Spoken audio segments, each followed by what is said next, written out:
Yo, yo, yo. What's going on, fight fans? It's a nice breezy day here in beautiful Pittsburgh, PA, and I felt in the mood to talk some boxing. You know what I'm saying? So, how everybody feeling out there today? Me, I got a few topics that I wanted to talk about tonight, Like, we got Shakur Stevenson next month, October 12th. Versus Joe Cordina, somebody nobody cares about him fighting. But at the same time, Shakur definitely is getting his first pay per view card. How can he do? I don't know. It's going to be interesting to see if he can carry his own pay per view. That's my question tonight. Is it a possibility? Is it a no go? Can he do it? Are people going to actually pay to watch Shakur? I don't know. Riyadh season, Saudi Arabia. Like, probably, I'm pretty sure them Saudis show out. So, I mean, I know he got some fans here in America, but niggas in America like to call Shakur boring, which I totally disagree with. You can't say the nigga's boring when the nigga is one of the most popular fighters, one of the best fighters in boxing right now. For real. He really is. He definitely on the pound for pound list. You can't be trash and get on there. You know what I mean? So I don't know. Can he carry a pay per view? I don't know, man. He gets a lot of hate at the same time. A lot of people think the guy's boring. I don't think he is. A lot of people, that's an excuse. I think when you say that he's boring, it's saying that the defense is too much and I don't want to fight that nigga. For real. Like, I mean, I think he should engage more. I agree with that point that people be making, but when niggas say the nigga is just flat out boring, I think that shit is capping. And I can't agree. I can't agree. But do I think he can carry a pay per view? I don't know, man. The nigga had never had one yet, and his opponent ain't nobody. I'm excited to see him fight. I'm not excited to see him fight Joe Cordina. I can keep that 100. Yeah, I don't think that's a big name, and I think the dude's coming off a loss. So it's like, yeah, and he's coming up to fight you too. So like, people like to use those things as excuses against you, man. You know what I mean? They've been doing that shit to Tank for years. Like, so Shakur, don't fall. You falling into the same trap and shit. Again, I thought the point of going to Matchroom was to fucking get the good fights, man, the big fights, not Joe Cordina. Like, that's what I'm talking about. Like, I'm starting to see the cap with Eddie Hearn, man. I'm starting to see it now, man. For real. We're gonna talk about Eddie's lying ass tonight, straight up, because it's that dude be capping, bro. He got the gift of gab, but that nigga be capping, bro. He just be talking shit sometimes because he changed his tune too much, man. That's the problem with promoters, man. That is problem number one. It's hard to take the motherfucker serious.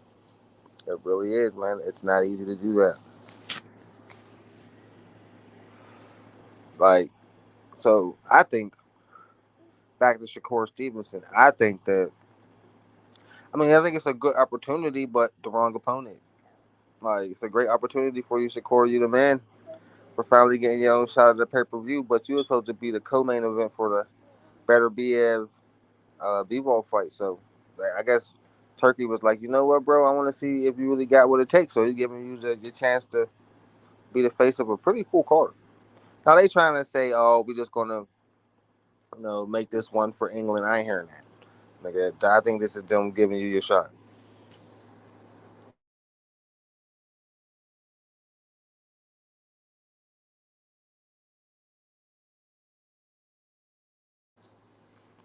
What up, DJ? How you doing, bro? Um, what I was saying though is that do you think that Shakur could carry a pay per view by itself? That's a hard question to answer. That's a really hard question to answer. Do I think he has the fan base and the support here in the U.S.? Yeah, but I don't know what his overseas fan base is like. I don't know, but at the same time, he don't got a lot of support here because a lot of people call that nigga boring. I don't, so it's hard to tell. It's hard to really make sense of that. Like I don't think because a person has great defense, he's boring, bro. I never agree with that. They used to say that. This is try to say that about Floyd Mayweather. Like I don't agree with that. Just because you're short in the ring, don't mean you're boring, man. Maybe, listen. maybe he do need to engage more. But is he boring? The hell no. I'm always excited when Shakur Stevenson fight. You know, like a lot of people say he's scared to get hit, but I ain't never seen nobody land a clean punch on him. So it's hard to agree with that statement for real. But again, I think it's a great opportunity for Shakur, but it's the wrong opponent. Like nobody wants to see you fight Joe Cordina. That's what they gonna be saying. You know what they gonna say? They gonna say you're fighting somebody coming off a loss, and you're fighting somebody that's coming up a couple of weight classes to fight you, bro. Like straight up. So what? How is this a pay per view fight? Basically, like people don't think Joe Cordina is pay per view material. You know what I mean? I seen him fight a few times. He don't look that spectacular to me. I think you're just gonna wash him. One thing I can say that's gonna probably happen in this fight that Shakur, you're gonna definitely move forward. I know you're gonna do that. You know what I mean? That's the only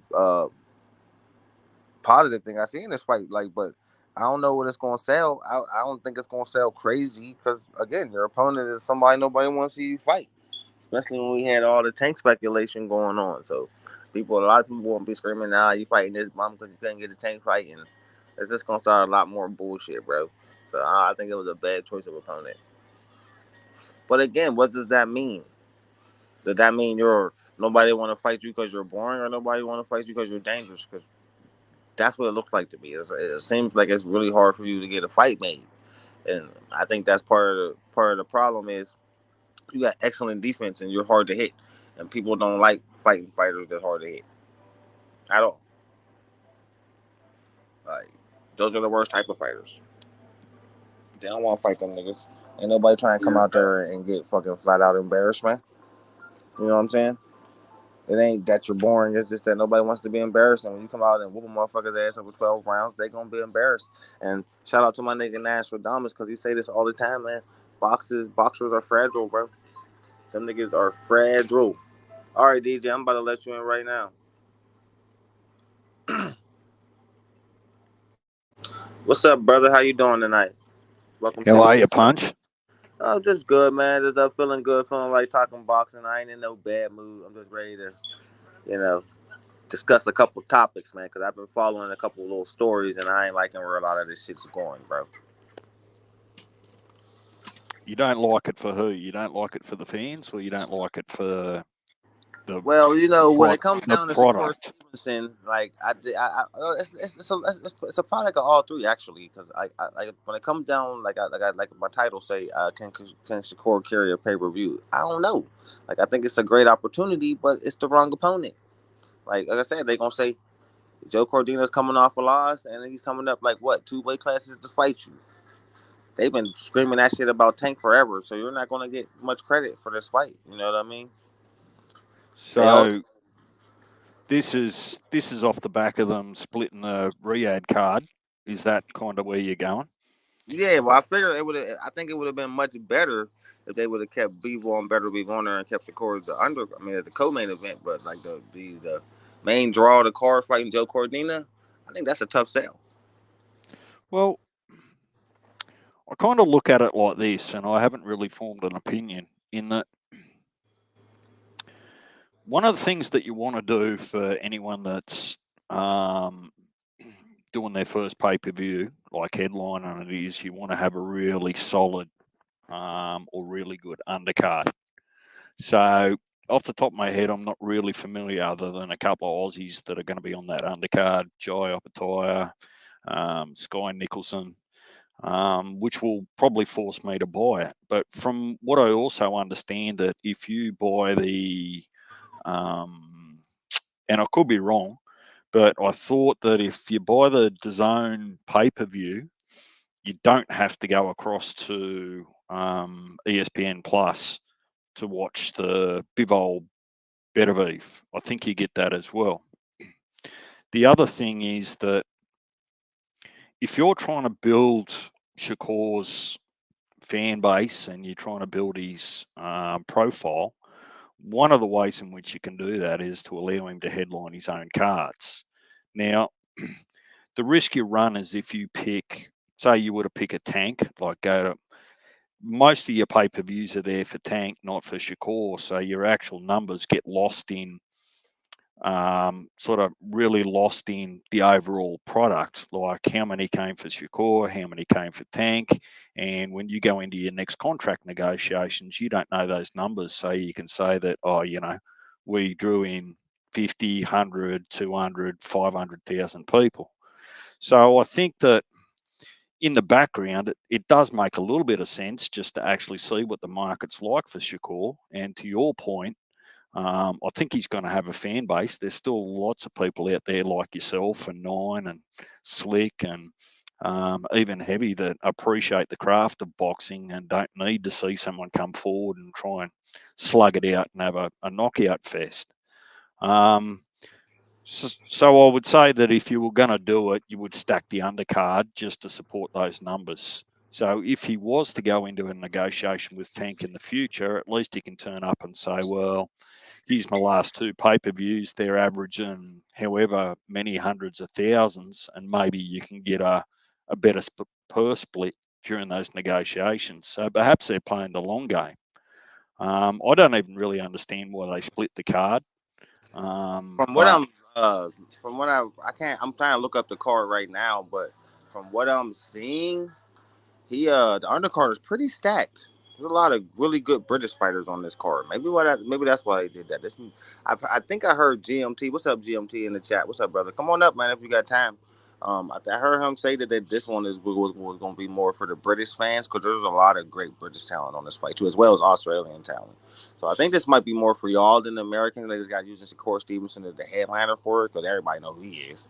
You know what I mean? I think that's where they're going with this, and like you said, I think they trying to see what he can do. Like what kind of numbers can you draw in there? And I think he's due for a pay-per-view fight, but a Riyadh card by yourself, whew, big shoes to fill.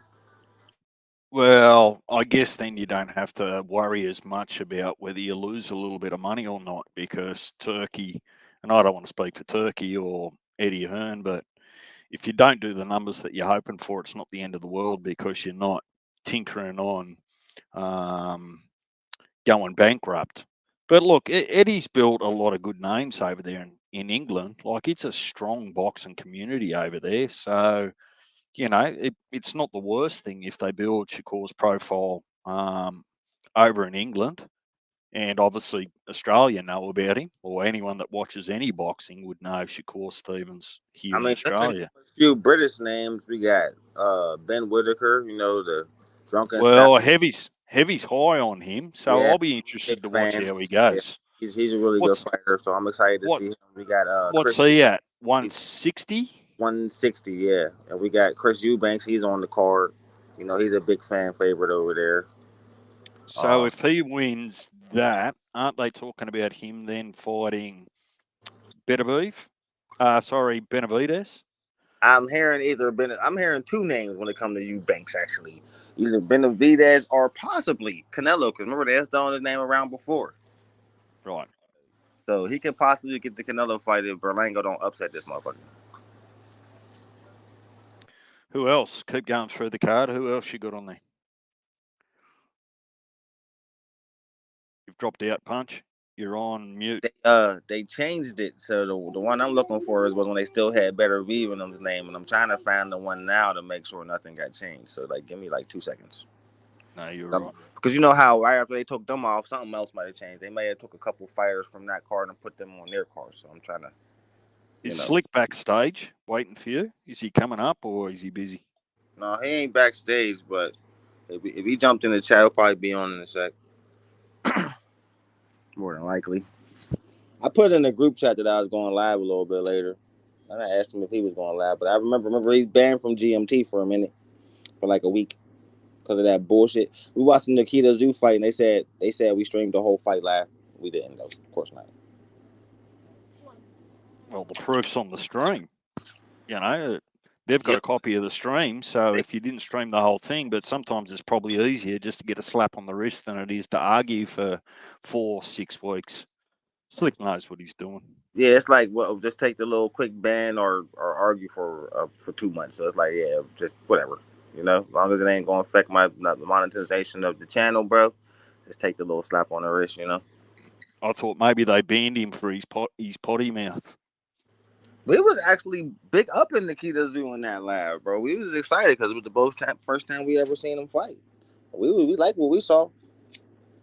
You didn't like it at all, but I thought it was a good showing. No, I didn't say I didn't like it at all. What I said when you asked me and you said, is he the next? I don't want to misquote. Like you saw a lot of things Yeah, I that you said in really Nikita liked. Zoo the real deal. Well, not yet. He could You be, said and he that could was be. so. Remember, he took from 2016 to 2001, 2020, 2021 away from boxing while he went to university and studied. So we lost a lot of ground there, and he's only just starting to get momentum again. So look, we'll wait and see. It'll be hard for him. Like it'll be hard for those Zoo boys because first of all, Tim was in the shadow of his old man, and now Nikita's kind of in the shadow of his old man and his older brother. On me, So it's kind of hard because Costa Zoo left a mark over here, so he left big shoes for Tim to fill. And Tim's got a name over here though. Like we all know who Tim Zoo is. Like at first we didn't, but like, he came and put on a couple of good performances. Like even the Fundora fight, that was a great performance. And I agree with Tio. Like I take my shots, but I really do feel that if he don't get cut in that fight, he wins that. So like let's not get it twisted. I'm dying, but I want that Bud fight. I want that real bad. I wanted that before the Fundora fight. I thought Tim Zoo was the best at 54 before that. You know what I mean? Because when Charlo showed me that he was scared, I was like, oh, Tim Zoo. yeah, Oh. look, don't get me wrong. I'm high on Tim, obviously as an Aussie, and watching his style and his results, but he's He just really going only had. ringer right now. You know, there's a ringer over here in America. They'll put your ass through it. Like, but he's weathering the storms. He got another title shot, so it's all right. They tried to put his ass through the ringer real quick though. That's fucking Al Heyman. Well, off what Tio said yesterday, I was having a bit of a think about it, and I reckon that there's looking at the 154 division, and I know I mentioned the 140, but at 154, you've got Bud, Spence, Fondora, Lubin, Boachuk, Madrimov, Virgil, Tim. Did I say Fondora? So there's 9. If you mix and match those 9 fighters at 54, you're probably going to get a pretty good fight. Yeah, for sure. Other than Spence, we don't know where Spence is up to. So, look, I'd like to see him probably come back in the ring, just to I see, understand. I'm gonna say this about Earl, man. Everybody keep on thinking that Earl gonna make this splash, this big. I think Earl gonna. I was gonna say I don't want to put no hate on him because, like I said, I think he might do something. Everybody tore my head off the other day when we was having a discussion about this, but I'll be honest, to be 100% honest, because I've been following Errol Spence, and he don't look like he gonna be. I don't think. I think Spence is gonna fuck around and retire. He don't look like he's motivated to box at all. look, I guess the man has earned every accolade and everything that he's ever got. He Got. made a I'm not ton going of to take. money. Yeah, so I'm not going to take that away from him. I guess that when I see him sort of sitting there in the shadows, a little bit like Mel Charlo, I get a little bit impatient and say, well, come out of the shadows and fight or walk off into the sunset. Don't just sit there hovering, and keep people guessing. So at least even if he was to go on his own socials and say, hey, look, I'm not retiring, I'm just looking for the right fight at the right time, at least that, sort of tells us that he's all in and he's back in training. Because has he found a new team yet? I don't think so. That's what I'm saying. You need a new trainer because you don't want to pay him. It's like, man, you got work. Like that's what I'm saying. It just don't look like you going like. And then he just made so much money off the Frank Martin Tank fight. Like, come on, man. He promoted that. So it's like, well, you really even want to box right now, man? Like, it's hard to take serious. Like normally when boxers just ready to get back to it, you see mad videos of them training and getting back in shape and stuff. You don't see none of that from Errol. I've seen that from Charlo. Like I seen Charlo back in the gym. So it's like, oh, all right, he's finally ready to get back in there. But Errol, you ain't none of that. Like nigga is you see him in his Ferrari kicking it, like rich as hell with his family. Like, bro, you don't want to box no more. Might as well just hang him up. Yeah, I guess I just don't want me being selfish. I don't want the last images of Errol in my mind to be of that Bud fight.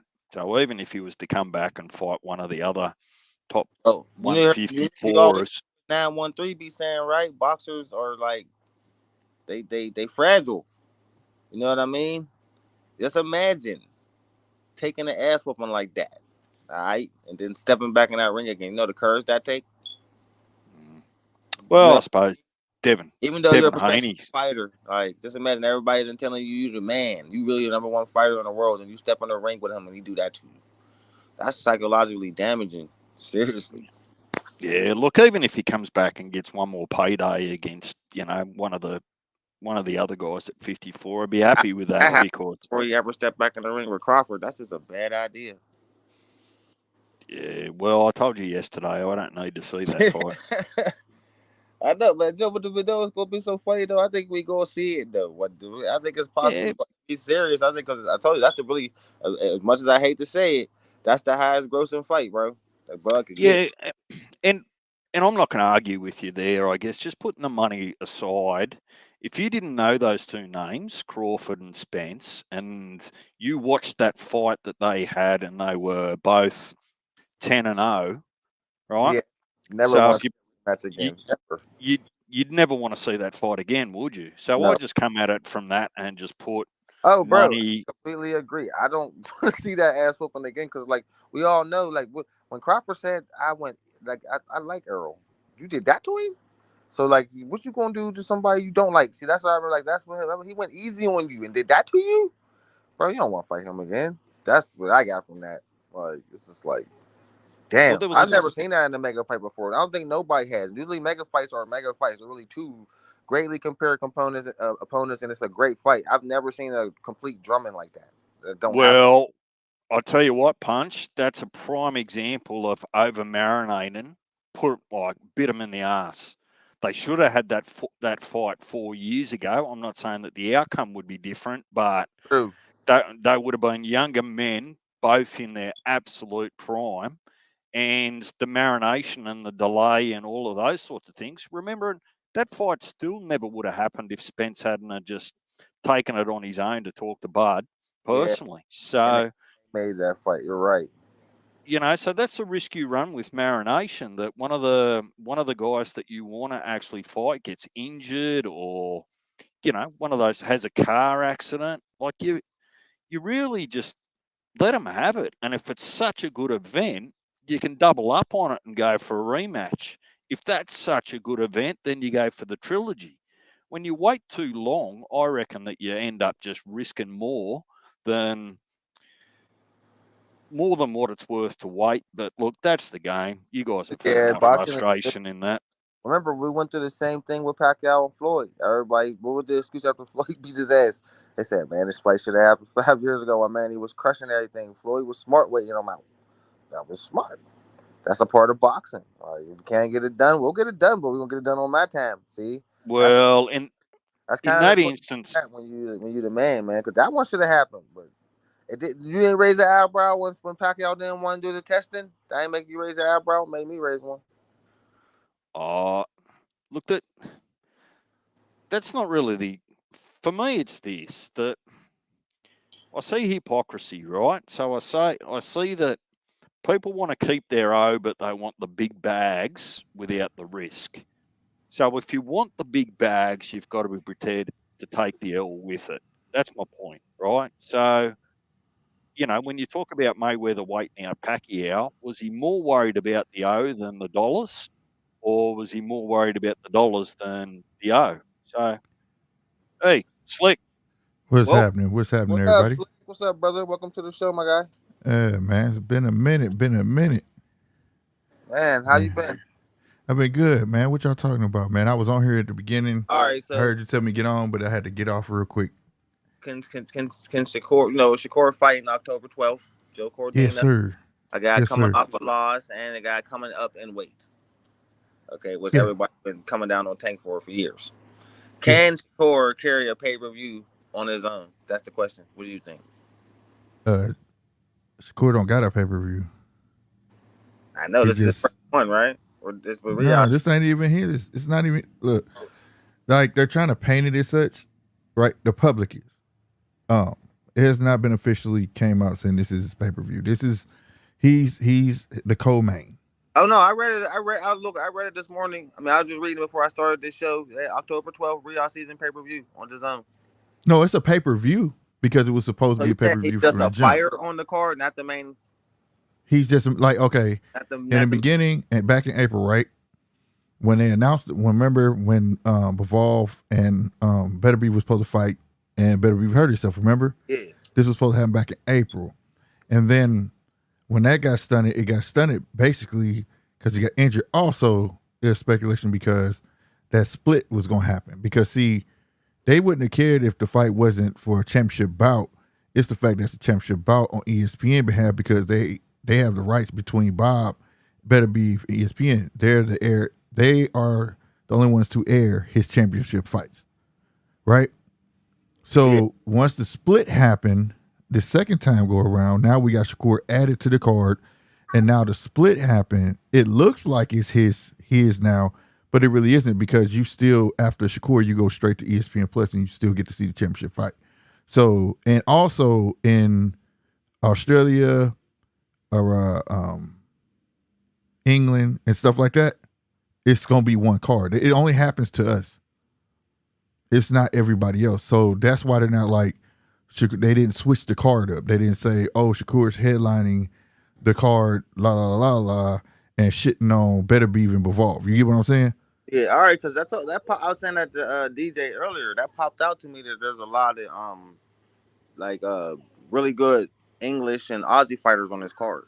Oh yeah, it's gonna be that way. It's gonna be that way every time you have a turkey card. That's why he was trying to start the American when he did Bud and stuff like that. The American side, he wants to do what he say China. He wants to go to. He said in the end he wants to do an Africa one, but he don't know how. I think Africa, believe it or not, besides America, is going to cost the most. You know what I'm saying? Hell yeah, he said himself that he has to get permission. Now he's never had to get permission for shit else, but he said he has to get permission to do the Africa one. Okay. But if you watch boxing and you're a boxing purist, this card is for you. Like I said, that Clark and the heavyweight bout that's on there. A lot of people like on this side don't know that's a part 2. If you see the first one, it was dope. It was a good fight. You know what I'm saying? Did they move anybody from that card over to the Better Be Bivol card? No, that's the only. That is the. That's what I'm saying. It's not a card. See, people that's the American side. The public over this way trying to do that because we have we scrutinize a lot of America. America scrutinize their own people, right? We scrutinize our own publications as well. So, like for instance, just imagine that you just have to change a channel. That's it. It's not 2 separate cards. It's not none of that. It's just that you're switching a channel. That's all. It's still the same card. If I'm in England, I don't have to switch a channel. They're all going to be in the same venue. They're all going to be in the same place. Raf Shakur gets out. Better Be even Bivol fighting in the same ring. All of that is just a network issue. That's weird. Hold up. So you basically saying it's still the same card, but the fight's gonna be on. But Better Be Bivol fight and it's gonna be on different platforms. Yes. That's confusing. That's why they're not saying, "Oh, Shakur has his own pay-per-view." That's why they're like, "Oh, Shakur's having his first pay-per-view." You don't hear Bob, you don't hear nobody, you don't hear Eddie champion that or anything like that. He's still the co-main event. It's just that you're just going to switch a channel in America to see that. You get what I'm saying? Anywhere there's not ESPN Plus network, I think that's how they said it. All right, man, that shit is crazy. But it is kind of fucked up for the people who only say have the zone, right? Then you got to turn around and spend that I think it was $4.99 if you just want ESPN Plus, or you can pay $14.99 for the Disney, Hulu, and ESPN That's what Plus. I said. Lucky I got kids, so I got that Disney. So Hulu. I have all of that, but it's going to force those people. But it was never intentional.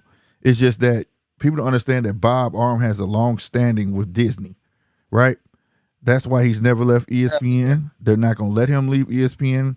People don't understand. Bob Bob is his homie. The two Bobs get along. Yeah. So, but the deal, it all goes back to the deal as well that Bob constructed with Turk. See, Golden Boy signed to Turk. Okay, he inked a deal, meaning he can go to that man and say, "I want such fight, such fight." Right? He'll pay for it. Bob didn't do that. Bob inked the deal saying, "I will give you some fights." Them, right? So they're both Huh? right? Ain't both of them on top ranked fighters? Who? Better be even Bivol.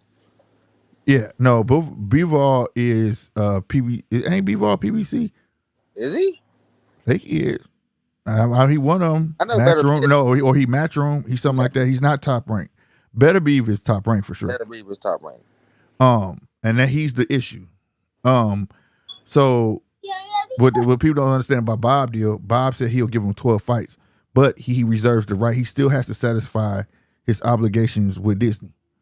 So how it was supposed to go was, it was like Bob was like, bet you could do this. It's cool. Don't worry about it. But then ESPN was like, hold on, bro. No, we got the rights to him. We not sharing that. You get what I'm saying? And Bob had to go back like, hey, dog, they just going to switch channels, bro. You can't show the Bivol Better Be fight. And let me give you a better thing. Say I know you punch, right? And we hanging out and stuff. And you be like, hey, man, you want to go get drunk? Like, yeah, shit, we get some beers and shit. Hey, we can go to the homie house. Hey, we gonna go to DJ house. And this is DJ's your homeboy, right? And then we get over there and DJ like, who is that? And you be like, oh, this is my homeboy. He be like, well, I know you. You can come in. He can't. It's some shit like that, basically. Oh, you see what I'm saying? Yeah. So all it is people switching. And nobody. Huh? He says you already know friends like that. You ain't bringing nobody to their house. Right. So that's how ESPN rocking. Like, hold on, homeboy. You didn't tell us that we was going to share this. That's how that whatever deal you did with him is what you did with him. That's not the deal we did with you. You see what I'm saying? So, but the thing about Bob, he can't get penalized for it because he getting paid two different ways for it. Think about it. It worked out for Bob. Bob getting that money from Turk because he still get to show it overseas in other countries, and Bob still satisfying his Disney check. Makes sense now. I didn't know that. But it's all one card. They're only doing it to America and places who don't have ESPN now. But it's been kind of like this. It's been Bob's formula. It's been Bob's way of it's been keeping him in the game, so to speak, for as the pay-per-view problems, right? He put on great shows through the year, right? And you have to be on ESPN Plus, right? He gets a piece of that. But the main event usually is on regular ESPN anyways. You get what I'm saying? Yeah. A lot of people don't know that's how it rolls. Like you can see the whole prelims, the whole undercard, the minute that damn main event start, you can keep watching on ESPN Plus, but if you don't got ESPN Plus, all you gotta do is cut on ESPN, you watching the main event. So it's kind of been his formula. Anyways, I don't know if Bob had some trickery in there and knew this shit was gonna happen, and he was gonna end up getting paid both ways anyways, you know what I'm saying? But that's what it is. I think what's adding to it on the American side is that now you start to see videos of Shakur training with Bud. So people are looking like, yeah, he trying to make a splash for his pay-per-view. It's not his pay-per-view, bro. He's not getting headliner money at all. He's getting paid that flat fee. You get what I'm saying? So do you think it's a good opportunity given the opponent? Like, oh yeah, most definitely. Most definitely. If you do your research on Joe Cordina fired his whole crew. Except for a couple people. He went and got Ben Davison. You know what Ben Davis is. Coming up from 130? Yeah, but the thing is, go look at that 130 fight and tell me, did he look 130? See, he lost it. It was a good fight to me, though. It was a good fight, but what I'm saying is that when Eddie was saying that shit, he shouldn't have been at 130 anyways. He had outgrew that division. And I was like, I don't know. Let me go look. You know what I'm saying? And when I looked at him, he didn't look 130. He looked 140, 135. You know what I'm saying? Yeah, big ass 130. Yeah. So, he could have been drained. I'm not making no excuse for it. Or he could just be garbage. And I think that also he feels like he outgrew his team. He went and got Ben Davis. We all know who Ben Davis is, right? He brung Tyson Fury back from the dead. You see what I'm Facts. saying? He's a strategist, bro. He sits there, watch film, and he's like us. We sit there and look at your ticks, find your ticks, and he capitalized on this shit. Now, Ben Davis is not the one to teach you how to turn over punches per se. You get what I'm saying? But he can get you, he can help you box your way to a win. He can get And you that shot. yeah. So when I saw that, I said, okay, this guy's serious. And he even said that, fighting, he said, I know Shakur's getting shitted on. He didn't say shit on, but he was just like, he's getting shitted on. He was like, but I'm taking him serious. He was like, dude, to us, he's a pure boxer. He could box his ass off. So he's taking it serious. So I look forward to be a competitive fight. I also want to say this. I was gonna say this tomorrow. I'm gonna go live. But I'm gonna say this now. People need to watch how they're talking about Shakur at the moment. Man. He is a promoter's dream. All right. Some promoters have so many fighters they don't have time to invest all in one fighter as such. You get what I'm saying? So when you take a raw talent as Shakur, look at his background. His background, he's been with his grandfather his whole life. And sometimes when you're working with family, it just doesn't work well. In the history of boxing, you've watched great fighters leave their daddies. Do we not? Yeah. Big They fact. let them go. They only could take them. So it happened to Devin Haney. Remember, Bill left. Bill was everywhere saying, "Yep, I'm gone. I got 2 other kids. I got another son and a daughter that need their father. So, only a dad can take you so far." Blah blah blah. And Devin went back to him, backtracked, and said, "I need you." You get what I'm saying? Because he didn't like the feeling. So, it happens, and I think it's a good thing that we see in Shakur not do what he usually say. I spar, bud. He's like my big bruh. This and that third. If you go look at the sparring footage, the training footage with the pads, it's situational. And look how Bud is talking to him. He's not talking to him as a friend. He's talking to him like a trainer. He said, "You don't let me grab you. You don't even let me get close to you to want to clinch. Cut the ring off. Cut this." You see what I'm saying? And seeing that is telling me about Shakur is I'm about to make a big splash. I'm finna show people that I can box my ass off and I can engage. Because let's be honest, we know he can box his ass off. Everybody knows that. The biggest problem is he doesn't know when to engage. Mm-hmm. You got great boxers as Sugar Ray Leonard. As dominant as he looked, we knew Sugar Ray can get dropped. Right? Yep. The thing was about him, he knew how to engage and get out. I tell everybody, go look at some Sugar Ray Leonard fight and tell me you don't hear boos. And as soon as you hear them boos, he dart in and pop, pop, pop, pop, shoe shine real quick and dart back out in the crowd, go crazy. See what I'm saying? He knew how to balance that. That went on all through his career and other boxers as well. Ali got booed. You see what I'm saying? Mayweather too. Mayweather too, exactly. But these guys knew how to keep that balance. You understand what I'm saying? And once he get that balance, because that last fight, it was a good fight to me. But I'm gonna tell you like this. I said it on live, and you were on live with me, Punch. I said, look at his face. At this moment, he think it's about him. You see what I'm saying? You can see it in his face, that grin. He licked his lips. Oh, I got him. And he done tuned out. You can't do that. And now it became into a sparring session because you feel like you could just dominate and ride it out. And after the fight, we caught Andre and Terrence telling him he didn't do enough. Did we not? Yep.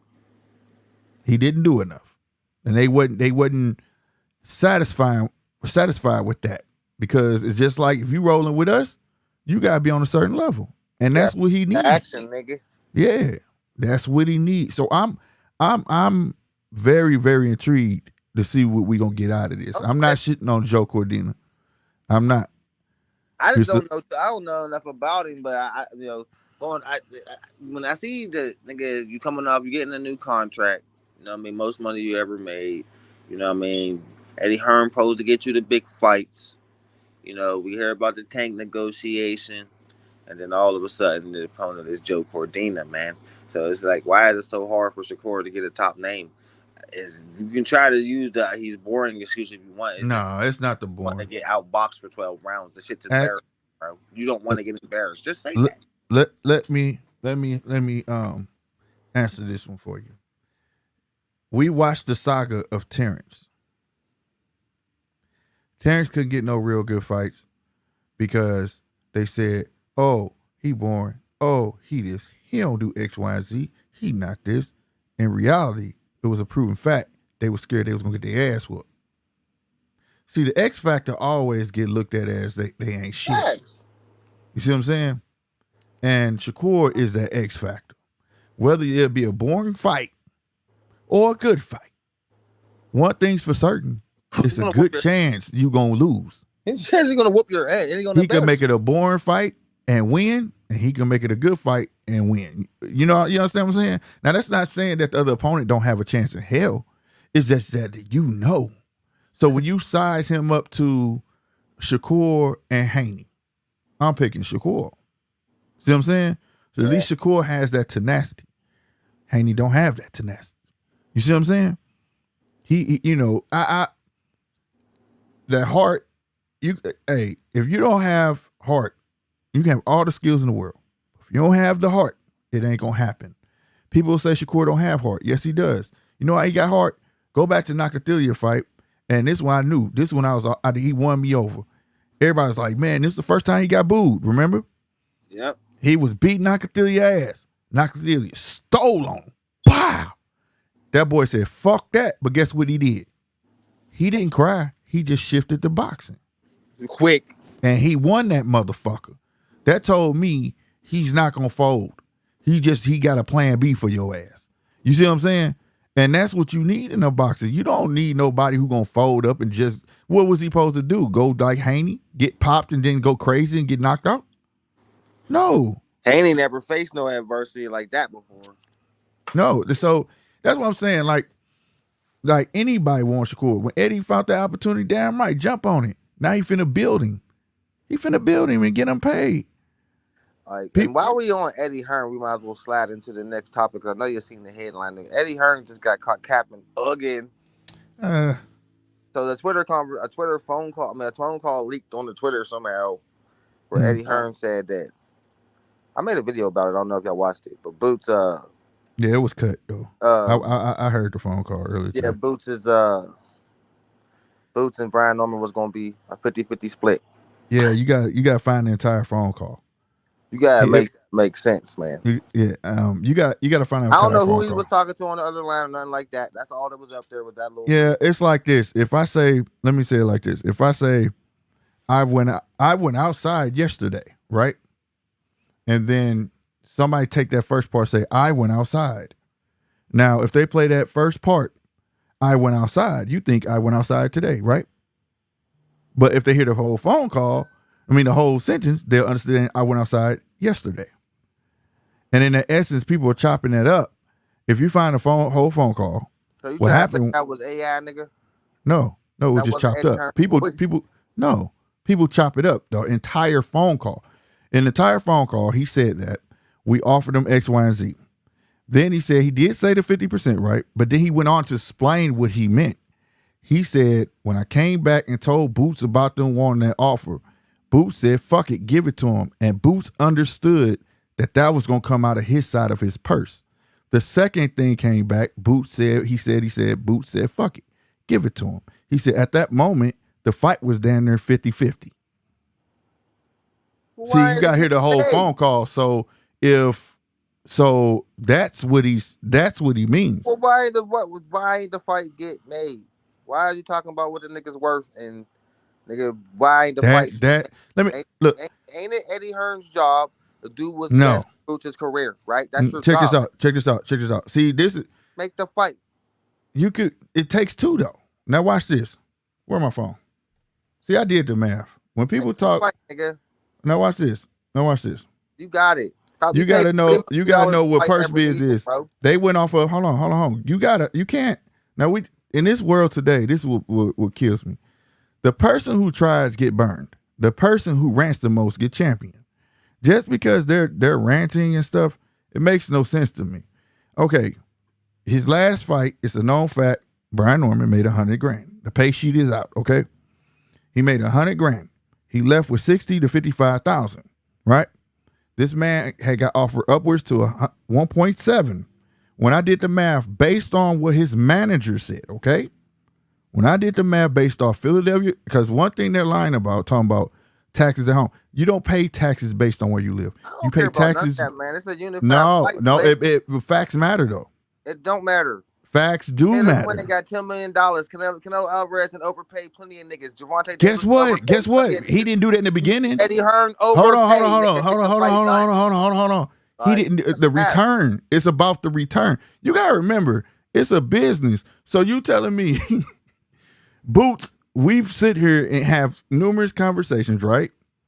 That Boots may be a little more known than Brian Norman, right?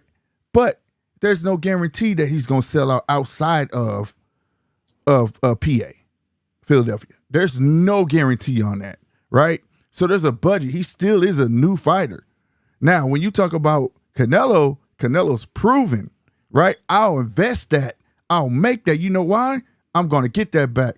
Al did the same thing when he paid almost that $300 million. Remember, it was $290-something million for 3 fights or something like that. You know why? Because he got it back. It was guaranteed he was going to recoup it. There's no guarantee on a Boots. There's no guarantee on a Brian Norman. Have to come to Philly. Boots sell out in Philly, right? Brian Norman wasn't coming to no Philly, bro. Why do I have to give you more? Gonna do that? No, they weren't going to do. Man, let me tell you something. Brian Norman didn't want to go because, like I said, I did the numbers. Hearn didn't want to pay, bro. Bruh, Eddie Hearn did pay after taxes, bro. After tax, no, fuck that, man. So now we gotta pay people to get in the ring, which you either you want it or you don't. Like, but I mean, I keep acting punch, like Boots got a real name. It's not about that's not I'm explaining the business. I just said that Boots is just a little more known. Hear me out. I'm not saying Boots is the shit. Hear me out. But we can say that Boots is the draw, right? I'm talking about the business side of it. Nobody knew who the fuck Brian Norman was until his last fight. Nobody knew. So what I'm saying is both of these guys are relatively new. That's what I'm saying. And you're only going to sell 14.7 in that stadium that they were going to go to. So it's not like it was going to reach past what they made on the last fight, correct? So I have to, it's something called balancing your losses, right? If my profit margin is not going above my losses that I invested in this fight, then the fight's just not worth making. That's the business side of it. So peep this. Hold on, you gotta let me just hear me out. Let me explain. So I did the actual math. Even his manager was wrong. He said $810,000 he was gonna walk away with, right? Which, nigga, 55,000 to 810,000, right? Come on, bro. You gotta do it. I did it with the taxes, right? With Philadelphia taxes, state tax and federal. It's 24% federal, and then it's 3.08 state, right? After everything, based on what his manager said, he still was gonna walk away with $672. So I think niggas is trying to hit that million mark, bro. But you can't force it. Okay. Now check this out. This is where to now I talk about this for man all week. People, my job. Go look at your champions. Go look at Thurman and Danny Garcia and tell me what they made. One person made like $1 million, the other one made like $1.2 million. Go look at your other championship fights and look even when they're on percentages and just look at their guarantees. Go look at Mayweather, Oscar. Go look at Mayweather, Diego Corrales. Go look at these guys. These guys had names and they were nowhere near getting this money that this guy's asking for. So because you want your son, what's happening is you like I say this time after time. Let a person talk, they hang themselves. On an interview, Brian Norman said, given no matter what happened, I want my son to walk away with $1 million. When I hear that, you're trying to sell your O. You're trying to sell your O. If you think I'm lying, you can text any one of y'all, DJ, whoever's listening, if you have, or King Casual's number, okay? Ask him what's the going rate to sell your belt in Vegas. And I'll leave it at that. So what he wanted was his son to walk away a millionaire. But so then if he wanted to walk away as a millionaire, that meant it was never about being unified. It was never about holding them belts because you knew damn well if you took that 734,000, beat Boots' ass, your stock would have been astronomical. So when he's sitting there talking about we could fight 3 times, we could fight 3 times and make the just the same amount. No, you can't. No, you can't because you finna make 150,000 on this card and you're a champion. Because you know why? You're the undercard. You're not the headliner. So you still finna walk away with less, way less. So it was to me, it was never about fighting Boots. It was all about the money, and you can't make and I mean, it's called prize fighting, Slick. Niggas is trying to pay, bro. Yeah, you could try to get paid, but it's called negotiations too. See, this is the thing. He said he entered. Peep this. This is his words. Remember, he said we entered negotiations, didn't he? He said they sent us an offer of 700 thousand. We said no, right? So they came back. And he kept upping it. Then you heard him interview, said they already had a number in their head, 2.2 million. And if they wasn't getting that, it wasn't gonna be no fight. That's not negotiations, bro. You should have just said, you should have told that man we want 2.2 million, so he could have just told you no. He also said he was on here ranting only because, and this was on Mill City. Shout out to Mill City. He said he was on here talking the fight up, right? And his manager said, okay, y'all got him to call, stay off. And that's when he disappeared for like 4 days. This is out of his mouth. So you already had a number in your head. That's not negotiating. You were very close. 500,000. If we're negotiating and you have a number in your head, Punch, and I come close to your number I know you didn't think you was gonna get it, and I say I give you 1.7. You're not gonna take that? I'm taking that. That's okay. That's negotiating. Very, very close. Nobody's happy in negotiating. If you do business deals, if you ever do Punch, bullshit you not. If you do a business deal and you end up getting everything you want out that deal, something wrong. Something super wrong. Something wrong. Nobody walks away happy in no business deal. Nobody. What's good, Chappelle? Yeah, nobody ever walk away with everything. Never. You gotta at least have some doubt that maybe I could have got more or something. You get what I'm saying? If you don't have that, something wrong. Somewhere, something wrong. Because if that man would have just gave him, I'll give you 2.2 million. I'm telling you, you would have to think, hey, what the fuck going on? Why you just give it us that easy? Because if you just happy, trust me, somewhere along the line, you about to get fucked. You get what I'm saying? So that 1.7, they already had the number. And like I said, it was to sell the O. They wanted to have an insurance policy in case Brian Norman got mopped up and he would have walked away a millionaire. And I'm going to tell you why. There's a reason for it. I'm not just saying this. The number one uno thing, nobody's bringing it up. Everybody want to blame Eddie. Eddie did his part. This is a boxer that was trying to make a fight with a promoter. Nobody is saying, why is Top Rank don't have Norman back? Eddie should never been talking to the boxer. Eddie should have been talking to the promoter. So if your promoter don't have your fucking back, why the fuck you think you gonna be able to come to me and talk to me any kind of fucking way? Also, this came out of Brian Norman Sr.'s mouth. He on Mill City again. Let's be real. And I said this on heavy shit. And then he later on came out and capped on it. He said, let's be real. Boots they got the money. They got Eddie and Turk. But let's be real. Top Rank, that last fight, they was serving us up. So what that tell you? What I've been saying, that nigga, that he was finna get dropped. If he didn't beat Santillion, Top Rank was gonna drop them. So Slick, I spoke a little bit about this yesterday, but I did the maths without the taxes. So basically, but there was a couple of things that went with it.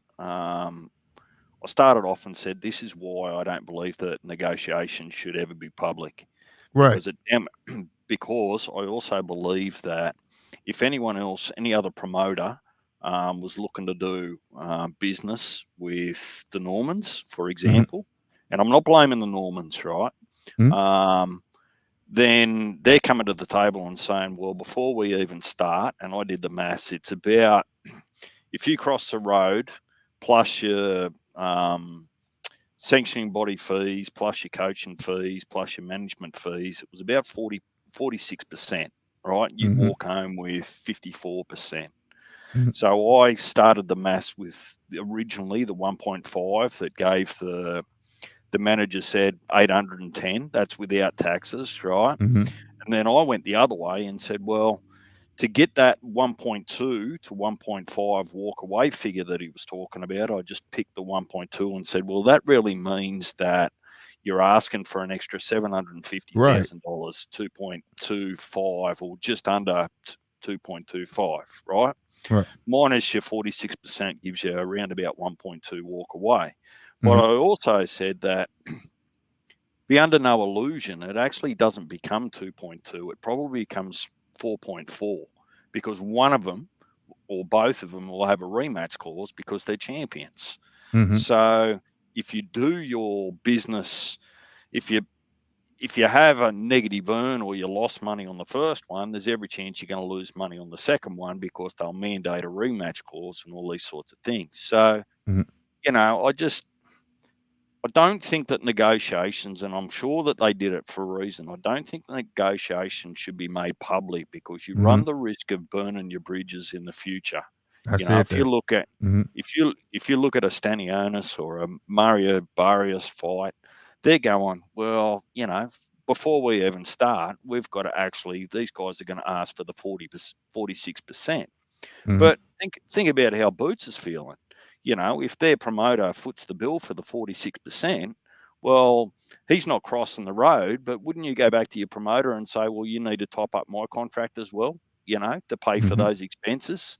So quickly it gets out of hand. You've gone from 2.2 to 4.4. Then you've got to probably prop up Boots's bag, right, to offset those expenses as well. I don't know how much he would have earned. Take a round figure. I don't know, $2 million for one fight, round figure, right? So your 4.4 and your 2 million per fight, right, is now $9 million Right. that you're putting forward. So it quickly becomes out of hand for both fighters. You can't Right. give one fighter the 46% on top and Right. not give your own fighter That that 46%. So that it it really does snowball. And I just said, look, at the end of the day, as fans, yeah, it's nice to understand the business if you're that way inclined. But at the end of the day, you just want two blokes in the ring having a good fight. mm-hmm. I don't care what hits their bank account. That's none of my Mm-hmm. business, right? Mm-hmm. It's not taking money out. What I might pay $50 or $70 to watch it, I agree. including the undercard, right? But Mm-hmm. these dollar figures are getting out of hand, and I Mm-hmm. think that I think both of them should have been a little bit more humble. Both parties should have been a little bit more humble and said, well, this is about taking a little bit of financial and record risk to build my brand for the future. Mm-hmm. Like it's like investing in shares, right? You got to Mm-hmm. spend $500 to get $2,000 back. But Mm-hmm. somebody was worried about their L in all of this.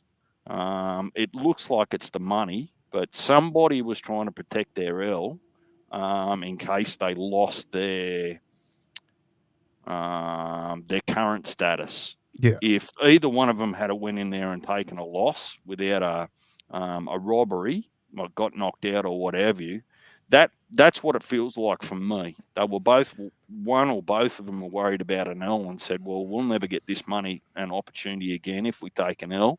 So I want to go all in and have this as a worst case scenario, walk away from boxing figure. Yeah. That's how I feel. Yeah, They yeah. felt like they was going in hostile territory, so they want that money because they felt like they was going to take that O. So that's what it really was about. But even if it was about that, when they said that, I said it still doesn't make sense because you ask for one, it was dumb to ask Eddie to go to Vegas. The reason they wanted to go to Vegas wasn't about neutral ground. It was to save money on taxes. Okay, you don't pay taxes in Vegas. Okay. Second, and where they messed up when he kept saying, I'm like, Eddie's never had no success in Vegas, ever. Ever. None. Ever. So why would Eddie take anything to Vegas at this moment? And then three, guess what? Even if he did take it to Vegas or anywhere else, you still in his backyard. You know why? Because it's an Eddie production. Well, It Eddie don't hasn't matter. it don't Eddie, matter. Go ahead. Eddie is yet to put on a super fight like Right. a Bud and Spence or a Canelo and Right. Mayweather. He hasn't actually got that on his resume yet. Mhm. Yes, he's been part of Riyadh season and those sorts of things, but on his own, between Matchroom Right. and some of the other promoters, he hasn't put together that super fight He yet. couldn't get the Fury fight or the Wilder fight. Right. That's why he was trying to get. That's why, if you notice, for the past 5-6 years, he was happy when he got Devin Haney. He thought he had him one. He's always been trying to get an American fighter so he can bridge over. You see what I'm saying? That's the only way you're gonna get that, because a good Brit, he could find a good Brit, but to put him against a good American, that'll be his super fight. You see what I'm saying? And that's what he wants. But like I said, Eddie's still working on it. But at the end of the day, I just feel like he's like shitting on the Normans. Cool, go for what you want. But I feel like, and I hate in this day and age, when you do have the person that's trying, and then you hear that the other fighter gave up some of his money, and then you sitting there saying Eddie didn't want to fight. No, you didn't want to fight. Like, it's even if you looked at it as a lateral move, which I don't know how you looking at it as a lateral move. I said this last live I was on, bro. It's a branding thing. Beat his ass, and your minimum you go up. You know, he even spoke about champion minimums. There's no champion minimums. A champion minimum is what you set your own. That's not a promoter thing. That's what a boxer does, right? That has defended his belt and that is well known. That's what that means. A champion minimum. He said it as if, like, if you were Top Rank, there's a champion minimum. No, Top Rank finna pay you 150 grand right now. If Top Rank thought this fight was winnable, Top Rank would have jumped in and had your back. Well, the market determines your price or your minimum. If Right. you're big in the market and you can draw 500,000 pay-per-views and gate sales and bits and pieces, that's your market and you'll be paid Right. accordingly. Right. But Right. if the market doesn't support those numbers, right, you just can't get money for jam. People aren't Yeah. going to go broke just trying to pay you to keep you happy. That's not how business works. But I guess one of the other comments I made yesterday, and I still stand by this, if you stand back and look at how this has divided the fans, not brought them together, with these negotiation discussions on social media, I think that's counterintuitive to building a fight. Mm-hmm. Yeah, especially if you know we're going. Like, I'm talking about, like, it wasn't really a build up, but it was something to go off to build up if somebody would display some sort of promise that the fight was going to happen. And my thing is, when I hear one side, the Normans say this fight gonna happen, y'all don't worry about it, this fight gonna happen, and then it doesn't happen, and then you find out, like, okay, XYZ, all these different variables, all these different stories, and it's just asinine. And then you guys gonna put your business out there to force it. See, when Brian Norman did that, he was trying to force Eddie's hand. See what I'm saying? And he didn't think Eddie was gonna do what he did and put the actual numbers out there. Like I said, Eddie's never done this before. He's never threw numbers out there. Yeah, They forced his thing. Yeah, that was new to me. I was like, damn, he roasting their ass. But the thing is, you did it the wrong way, like DJ said. You don't put nobody back against the wall, right? What they say, you don't put a scared person in the corner, they gonna come out. They gonna come out punching. Dangerous as hell. Yeah. So when you did that to Eddie, Eddie was like, okay, so y'all want me, y'all talking about purse bids. Like, do y'all know the percentages on purse bids?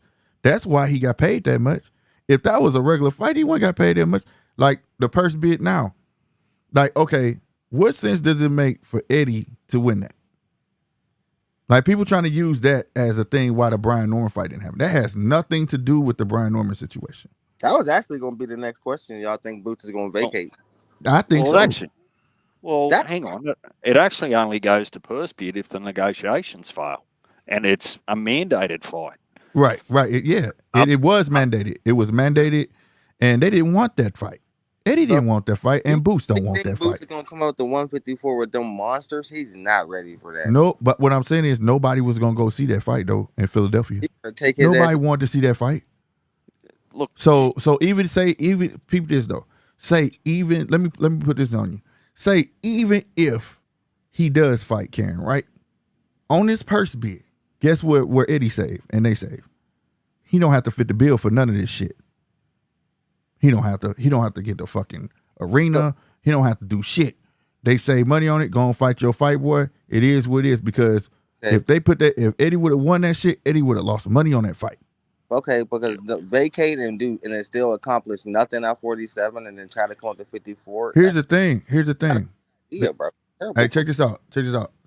We gotta do the math equation all the way across. Okay, he was never gonna accomplish shit any motherfucking ways. Nobody was. Okay, you know who winning in the welterweight division right now? Who really is winning is Al. Do you really think when Brian Norman, whoever would have won, if let's say, cause Brian Norman Sr. made an interesting statement. He said Boots will never be unified. He fucked up now. He'll never be, undisputed. Guess what? If Brian Norman won, he wasn't neither. Right? Where's the other two welterweight champions at? With Al. EC. Now, why the fuck? Why? What? Said, Huh? like, tried to shortchange me, and I had to agree to everything Boots wanted, but they ain't agree to nothing I wanted. Like, well, he's famous in Philadelphia. He's like, motherfucker, well, he's not famous in Las Vegas. What are you talking about? Like, why are you gonna offer Barrios $2 million and me $1 million? Like, Barrios is more known. He's like, been defended. He's seasoned. The win he like, just came off of. Barrios got a name for what? Getting knocked out by Tank. But he's known, and Barrios will sell tickets. He got a demographic. Don't forget knocked out by Tank and being Ugas. I'm sorry, he has a demographic. They're Mexican. They show up and show out. Also, black on black fighters don't sell. When black fighters fight black fighters, the fights tend not to do good. Tank, he should have beat the shit out of Gervonta Davis, bro. Yeah. Well, you know But what people didn't know though, he had a hydration clause on him too. Of course he did. You see how big Barrios was? Yeah, he was. So I'm just saying, at the end of the day, but yeah, you're offered at the Barrios because he's well known, right? They only offered $1 million. They offered $1 million. He turned that down to fight Manny old ass Pacquiao. You think? Hold on. You just heard me, nigga. Man, hold on. No. You think Mario Barrios made that decision? No, Al Heyman did. Al did. You know what? Come on, man. Al made that decision. Bro. This is my point. If Brian Norman would have beat Boots, he would never been unified, undisputed neither. You know why? I got 2 belts in-house.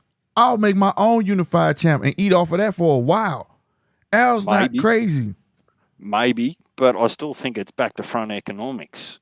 And this is where I get a little bit annoyed about not backing yourself and investing in your future. If it doesn't matter who wins it, right? Whoever, whether it's Boots or whether it's Brian Norman win the fight, they have a rematch, whatever the deal is, right? If in that you have now gained a massive following and built your brand, right, you actually become more attractive to Al because you're bringing numbers for his purse, right? For him to put one of his stable against you. If you bring nothing to Al's purse, he might as well do it in-house because it's cheaper for him with better profit margins. Right. So if you're not prepared to go and have that big fight, put it out there for acceptable money. I'll call it acceptable, right? It's still got to be acceptable. They're still training. They're putting their life on the line. They're athletes, right? So it's short-term thinking, and it just annoys me. All the way around it is. I agree with you, DJ. All the way around is. From the taxes to the money to the branding, all the way it is. It's not forward thinking. You're just thinking about now. You get what I'm saying? And, like when they were talking about taxes, I was like, oh, come on now. I know they have a business going right now. They have to have a business going on right now, meaning that it could be called Norman Industries. And guess who Norman Industries pays? Norman Industries should be paying Brian Norman. You get what I'm saying? Meaning that everything that goes on end up being a tax break. Brian Norman by car, tax break. Travel expenses, tax break. Everything he did. You get what I'm saying? There's ways to save on them fucking taxes, bro. Like, trust me, I do it. I claim my office on my taxes. You get what I'm saying? In my house. As long as it's a certain amount of square footage. But yeah, there's a way. My car, my gas receipt, there's so many ways. Hey, guess who my manager was solicited through? Norman Industries.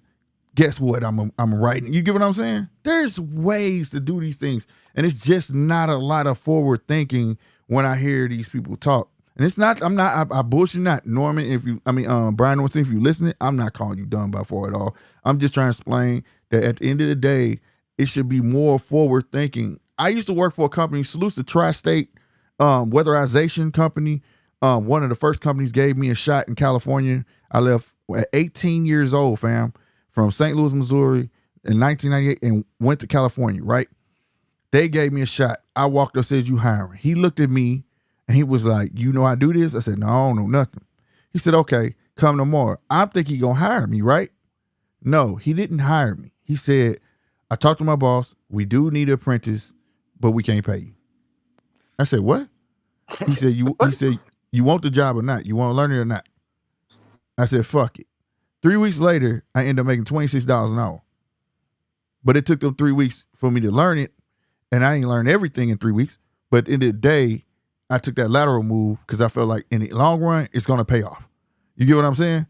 Sometimes you have to have that type of forward thinking. Absolutely. Now, Al doesn't get credit for forward thinking. Sometimes we take Al like you being a scapegoat. Don't get it twisted. He could be a snake too sometime, right? But if, let's say, Brian Norman did win, right? Al, they still weren't going to be a fighter champion. You know what Al was going to do? Al was going to do what you said, DJ. He's going to have his two champions fight each other. So then that means Brian Norman's going to have to go find a fight somewhere else, right? Defend it. Then he was going to build that shit up. That's what Al was going to do. Because at the end of the day, Brian Norman still could be unified, but people still don't know who he is. And worst case scenario, even if he doesn't get the other unification bouts, he still comes to the next purse, whoever that is, with the definite A side. Right. So they can control the money. So look, I guess if you guys remember a couple of months ago, how I sat here and I said, well, look, as a compared to you two guys, as a relatively new boxing follower, it's been, I don't know, half a decade, whatever it is. But this is a perfect example of what I was saying, how the difficulty and the complexity of boxing turns new fans away. If I was to pick up YouTube and go, oh, I might get interested in some boxing, and then just watch this and listen to all of this, I'm going, fuck no. I just wanted to see two people fight and watch a good fight. I'm out of here. I'm going to go and watch NFL, because the point should be that we should be debating who's going to win the fight, right? Rather than why the fight didn't happen because of negotiations. That's the point I'm trying to make. As soon as you drag fans into the politics of the sport, you're going to lose more fans than you've gained. So you're just ruining your product. Now, I'm not saying that teams and managers shouldn't stick up for their stable and their boxers. That's not what I'm saying. Just saying, stop and have a little bit of a think from a quarterback view, rather than just quarterback the whole thing, stand back and go, what sort of messaging is this sending? Am I going to draw more people to buy my tickets or less people to buy my tickets? Am I going to become more popular or less popular? So there's some fundamentals that go missing in all of this, in my opinion. But look, we've given this hours of airtime and yet still no fight. That's my frustration and why I try to stay away from the politics. So between you two, 9, RC, and Heavy Bag, you can get stuffed for dragging me into the politics of boxing. Yeah, it's a bitch, bro. Hey man, it once it's out there, it's out there. But I will say this: I thought once those numbers came out, I thought fans would gravitate to it, be like, "Oh, okay," and actually see. But it's like I said, in this day and age, it's just different now. Where the person that tries get blamed, and the other person, it's like you get a free pass. It's easy to say, Eddie, just give him the money, but there's a budget. Eddie's fitting the bill for the stadium. Eddie's fitting the bill for everything. Not to mention the undercard. He has to pay them. There's a budget. It's not just handing out money. That's why if that's the case, we wouldn't be praising Turk. Turk has that type of money, just hand out money. At the end of the day, Matchroom is still a company that still has to have a budget per fight, and they got other fights in the future. So you have to look at that, right?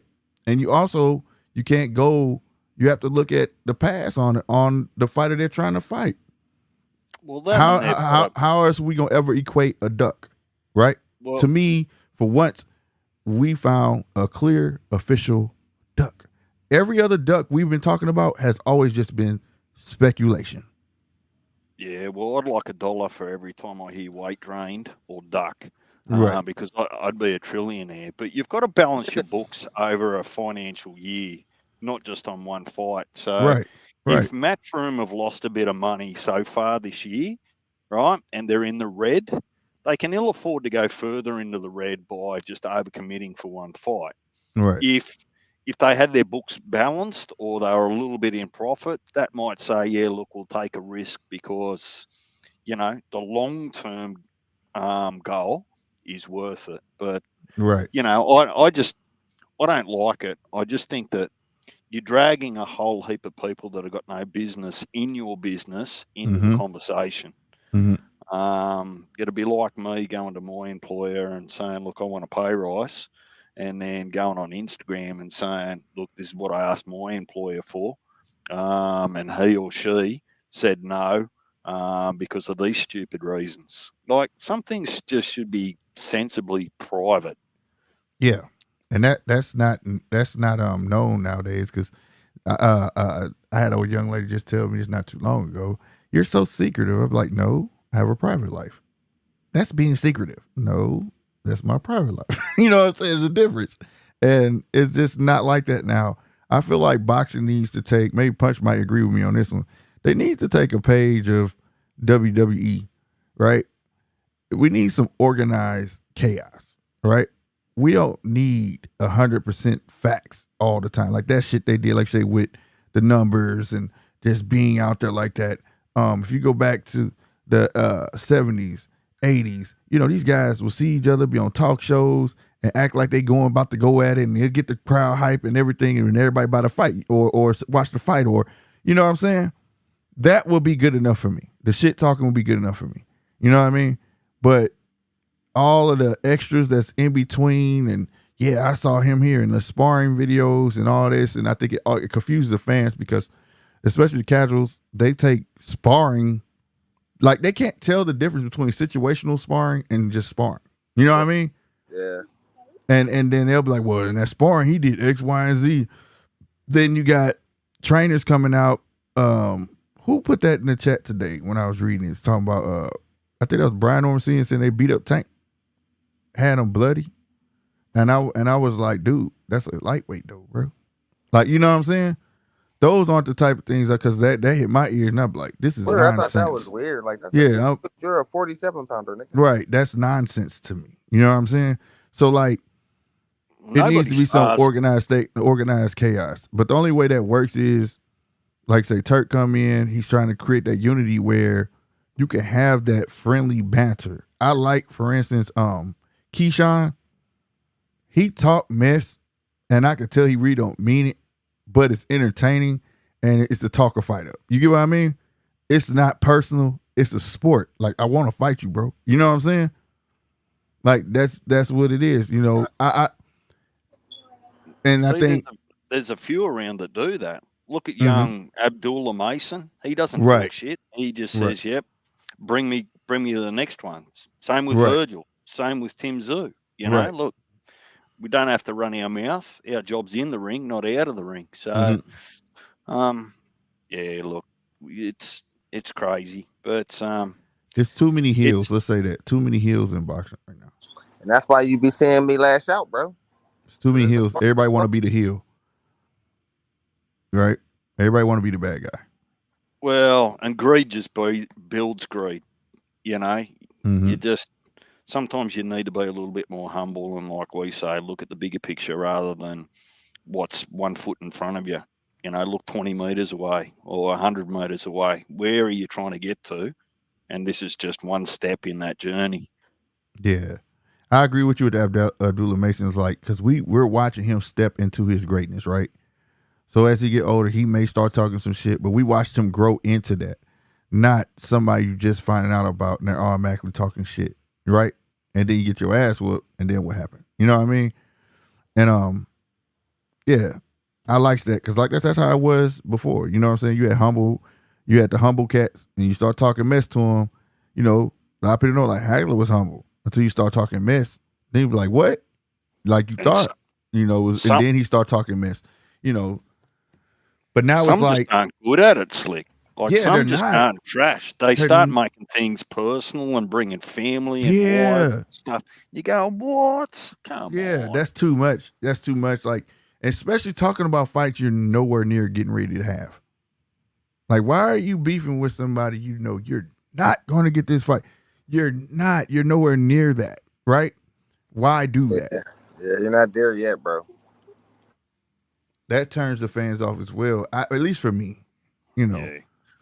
Well, I suppose they gravitate these days. There's so much bloody banter and hate in social media. I stay away from it for that reason. I just keep close friends and family. But Punch, have you got another topic? Yeah, and this is Or gonna be the last one before I get up out of here. So, do you think? All right, because I know you was reading. I ain't gonna say it, but like we gotta get DJ in our group chats, bro. RC Yeah. said crazy earlier today, man. Bet What? big money on it too. I I can't ain't. say exactly because it's like so crazy. But the RC got insider news on this shit. Yo, Oh, I know he's talking about. Slick. Yeah, he told my Can I whole talk show I was about gonna that? do. Huh? Can I talk about that? That's like I don't want him to bombard in my comment section, bro. I don't know. I don't know if Like, you want to talk. it's one Well, of you them can say type things, it. bro. Like, you I know don't what I know. don't mean? don't if you're not sure, the answer's no. Don't Man. share it. Yeah, That's it's like easy. that's big That, news, Yeah. man. yeah, don't go burning your sources.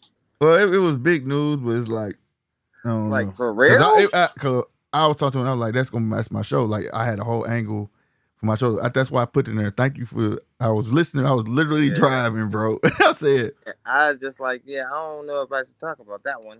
you know, like he just told my whole show, bro. I was like, damn, this dude just told my whole Like, I show. want to say it, but I don't think my show is big enough to put something like that out there. I'll say that one for you, Slick. Whose right. show was he? I'll, Whose show was he talking like, on?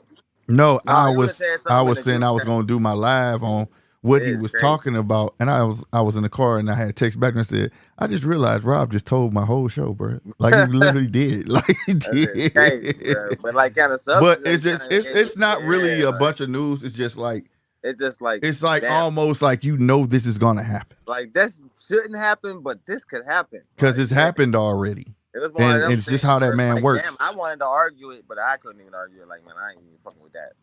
Yeah, it's a good possibility that it can happen, bro. It's a good Exactly. possibility that can happen. It's crazy. You know, So I'll pivot to something else because I almost brought that up, bro. And that one was just like, I don't know, yeah. But all right. So anyway, like I said, Slick, bro, I don't know if you know this, but I talk about like football too on this channel. So when the season starts this Sunday, I'm going to be like reviewing like the Steelers games and Okay. actually I was going to do something funny and do everybody's team. Do it. Hey, that's what's up. Shit. I'm Just be to honest make with it you. spicy, bro. So check it out. If Yeah. y'all got time for them on Sunday, man, come through, bro. Because it's gonna be every Sunday. I'm gonna come on and do a live thing talking about what happened. You know, man, and what That's all what our, it do. so, That's what it Sounds do. like I need throw to. that out there. I don't know if you're into football, DJ, but you're more than welcome to, bro. You know what I'm saying? As long as we don't get into the politics of it, I'll pick it. No. See, that's the ain't fun thing nothing. about politics. I'll- Only politics is gonna be is fan politics because we're gonna be going the fuck at it. But that's it. It ain't gonna be no like see sports politics don't really fuck with the NFL. Like it's just fan opinion there. Yeah, like they tell us how much like a contract, but don't nobody care about that shit. We don't care about that shit. All we care No. about is whose squad is tight. You know, where players' careers go to die, Tennessee Titans. You know, shit like that. You know, Well, You'll never hear. That's why my quarterback make more money than yours or none of that. Aaron Rodgers go crazy this year. Oh my god, bro! All day. So I saw stuff like that, bro. His name is Sharon, not Aaron, bro. Sharon. It's gonna be fun like that. It's gonna be very exciting. So yeah, we're gonna talk about boxing still, but we're gonna get real NFL heavy. So I'm going to need a consolidated list, right, with all your names on them and what teams you follow, so that I make sure I pick a completely different team. I can't be following the same as all of you. Oh yeah, we all got different squads. I'm Green Bay. So I'm Green Bay. That's I'm the only team I know. Steelers. Like I'm not a diehard football fan, so like boxing. So I just follow one team, and that's Green Bay. All right, so I'm gonna be honest. Football is my favorite sport of all time. Boxing is Yeah, so very you close second. You know what I Rob, mean? you and Rob will go at it because I'm y'all from a stat football. heavy I'm in it. from Pittsburgh, Slick. Are you surprised? Yeah, I got you. Yeah, Yeah, like y'all I'm from stat heavy in it. Pittsburgh, PA. You know, and we're diehard Steeler fans over here. It's like, and we're like bred into it. You know what I'm saying? So yeah, when It's we're a no football town for sure, 100%, like a hard nosed football town. So yeah, Yeah, we're we've had Pittsburgh Steelers. it's we've no had different over here, depending on what state you're born in. So same thing then. Yeah. Well, so where Mark is, WA, and the southern states in Australia, mm, they follow Australian rules, and it's like a religion to them too. In the eastern states, New South Wales and Queensland, it's more rugby league.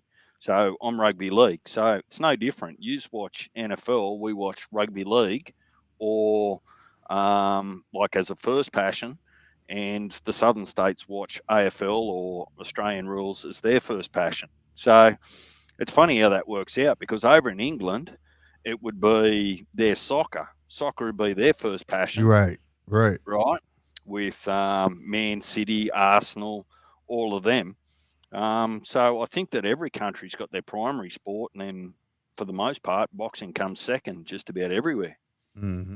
Well, boxing here is like fucking number 9.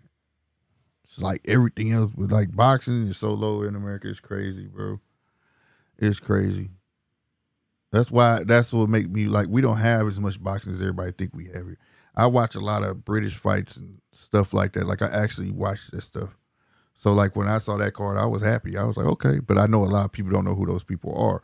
You know, it's not on our television like that. We gotta wait. If it wasn't for Bob, bro, it would be no. Be honest with you, wouldn't be no boxing on TV for real. And you know, we got the most popular boxers. I can say that, but like, yeah, boxing ain't really They, made that here. yeah, they NFL don't fight. hands They don't fight enough. like They don't NFL is fight hands enough. down number one, and that's the problem with the heavyweight division over here. That's what you heard us say this before, DJ. A lot of the best heavyweights they're in the NFL right now. All right, yeah. Yeah, it don't make Yeah, sense, look, bro. It's crazy. well, what was I saying earlier, Punch? The 154 division's got 8 or 9 names in them at the moment, and that's without Boots coming into it, right? Mm-hmm. Yeah, it's definitely the So biggest division for eight. sure. Think about if you were fully motivated, you could put a 150, a really, really good, intriguing 154 division fight on for, you could have 6 fights a year, no worries at all. That, And, and like just keep rotating the winners and the losers and bits and pieces, and you'd make a fortune. The that's the fighters Yeah, would, world, the man. These fighters promoters would. want too much money. They want too much money. These promoters don't want to pay it. that In a dream world, we could have that. You know what I mean? But yeah, that's what Ah, Turkey trying to do. but that's the trick that's though, what Turkey's Punch. dream is. That, Turkey's ultimate goal is that, right? You're talking about, DJ. That's what Turkey Alishik is trying to but do, and you see all the but tension he's running up against. but that's actually one of the ways you can reset the financial expectation. Like, say DJ's sitting over here and he wants 5 million per fight, and whoever's running the show, or collectively or individually, comes to me and says, "Well, DJ, you can't be a part of this because you're pricing yourself out. All of these other fighters have agreed to $2 million or 1.5." That's Mm-hmm. how you make me stop and think. We'll go, well, I'm actually not bigger than the sport and I'm demanding too much. I need to learn to take 2 million or $1.5 million, for example. Otherwise, I'm going to miss out. That's how you reset boxes, because you're Yeah, comparing them to a group, not another individual. You're comparing them to a group of equally attractive and equally skilled athletes.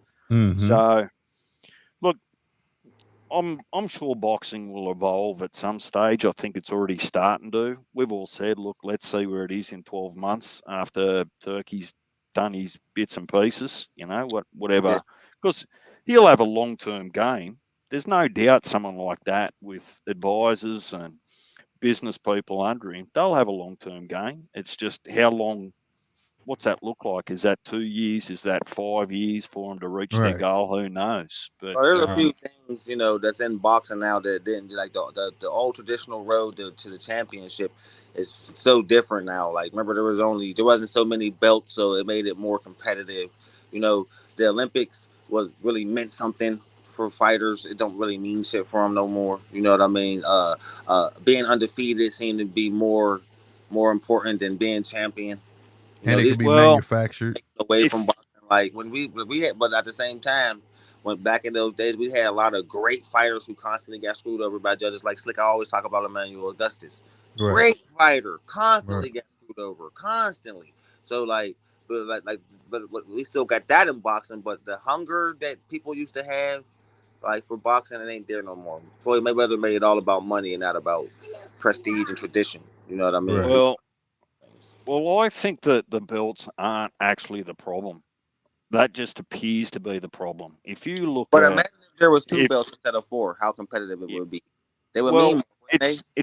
it's Well, about the end it's more goal. than There just four. needs It needs there to be needs one to be champion. It needs to be just four. It don't need to be yeah, eight. and that's where I was going to go. I was going to say, look, four divisions like the four major ones, right? Other than not throwing shade on IBO and a few of those, but for the four major ones, that's really not your issue because when you think about your Eastern and Western conferences and other divisions that you've got in NFL, they're just competing in parallel to all of their other competitors in that division or that conference because at some stage they come together to effectively unify for a final prize. It's now that there's not a final prize, they're holding belts to ransom Mm-hmm. and not allowing them to cross the street or unify as often as they should. So for me, I won't speak for you two. For me, I'm just saying, well, who's actually king of the division? And Mm-hmm. 147 is a prime example of that, right? Who's actually currently king of the division? Everyone's got their own opinion, right? But Mm-hmm. they actually haven't fought to actually sort it out. It's the same at 140. Who you got at 140? You got Haney, El Rayo, Paro, and Tio. Mm-hmm. Who's actually king of that 140 division? Exactly. So, look, there's some really simple ways that they could actually bring it all together, but they just haven't had the right ownership or collective agreement that this is best for boxing. And if it's best for boxing, it's got to be better for promoters. It's got to be better for broadcasting. It's got to be better for the boxers.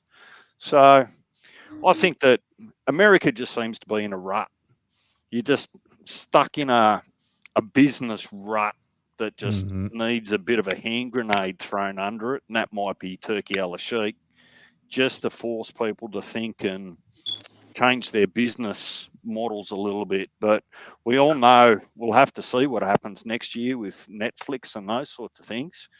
Maybe that'll make a difference. Who knows? Shit, But we, we gonna see what happened with Netflix in like 2 months because we got Mike Tyson, Jake Paul fighting. I'm going to watch it. That's gonna outdo everything. But we gonna see it in October too, though, because Mainly for Turkey. Taylor Serrano, but I'm definitely going to Yeah, watch it. yeah. Turk put out that I think October that card. It's gonna be $15. So if he really gonna lower pay per view prices to $20 to $15, he's gonna win big time.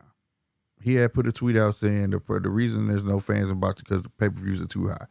He said you lower the pay per views, it'll bring more fans to the And he sport. said that's the reason why so many fights get pirated because they too expensive. Yep, exactly. That's big. That was all in that tweet. Right, right. You saw it too. Right. He put it in there. And so if he can hold his word and he say, and that should go down to $20 to $15, Everybody gonna buy that shit. everybody will buy it. but that's simple mathematics anyway. And I think maybe I put a little bit of a comment about that to you, Slick, in one of my texts that I sent you on Facebook. I said, look, Mm-hmm. just do the maths. The pay per view's at $70, call it US or whatever you, Mm-hmm. is is making the current boxing community foot the bill for these events, right, on their own, Right, and they're getting sick of it, right? right. It actually might not be that it's $70; it's just that it's $70 too often all the time, right? Mm-hmm. So if you build your boxing fan base and boxing community, take a number, say there's 10 million boxing fans in the world, right? If you build that to 20 or 30 million boxing fans, well, you can drop it to 15 or $20 and still return the same amount of profit margin, if not more. They're just investing it the wrong way, and the current fans are the ones that are actually getting lumped with the cost of them. Like, how much would it cost to actually go to one of these live events? What are you paying? Right. $500, $1,000? Yeah. Depends on where you want to sit. Yeah. It depends where you want to sit and who fighting. And So, who Like depends on Crawford who's Spence, he was fighting. paying $800 for nosebleed seats. Yep. And then Tank, his stuff be like $3,000. Like some of be $3,000.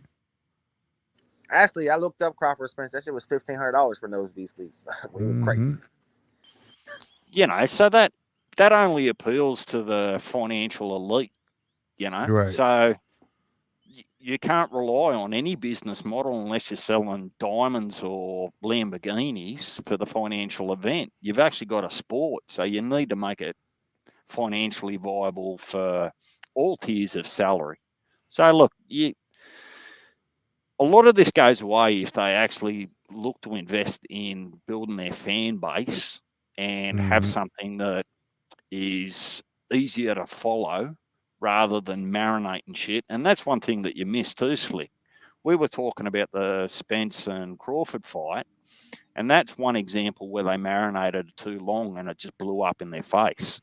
It still did dollars, but the quality of the fight, if they were nobodies and what did I say, Punch, 10-0 each, you wouldn't want to see that fight again, would you? Right. Based on the actual competitive nature of that particular fight. You don't want a rematch, would you? No. Hell no. So, look, I can't solve it. Well, I could, but I'm not promoted into president worldwide boxing associated with. Well, I hope Turkey can get it together, man, and lower the price of these fights because that'll definitely help. When the last time you've been to a good fight party? Remember the days when Mike Tyson would fight everybody? Right. You hear me? Fight, yeah. Floyd Mayweather fight. Oh, Mayweather fight tonight, party at my house, bro. Right. I just want to get back to that, bro. You know what I mean? It was all fun. When it was just fun and a good time. It ain't like that no more, man. Now it's like $90 for Canelo Berlanga. I'm not paying for that shit. See, this is where we at, man.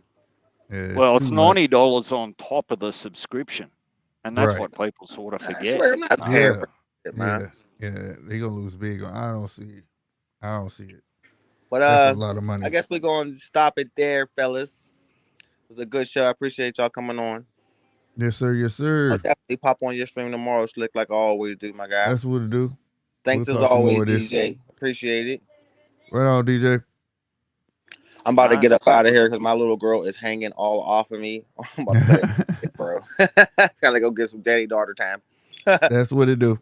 Y'all be easy. Fellas. Thanks, man. I appreciate it. Y'all have a good night, all right? All right. Until next time. Yes, sir. Dog.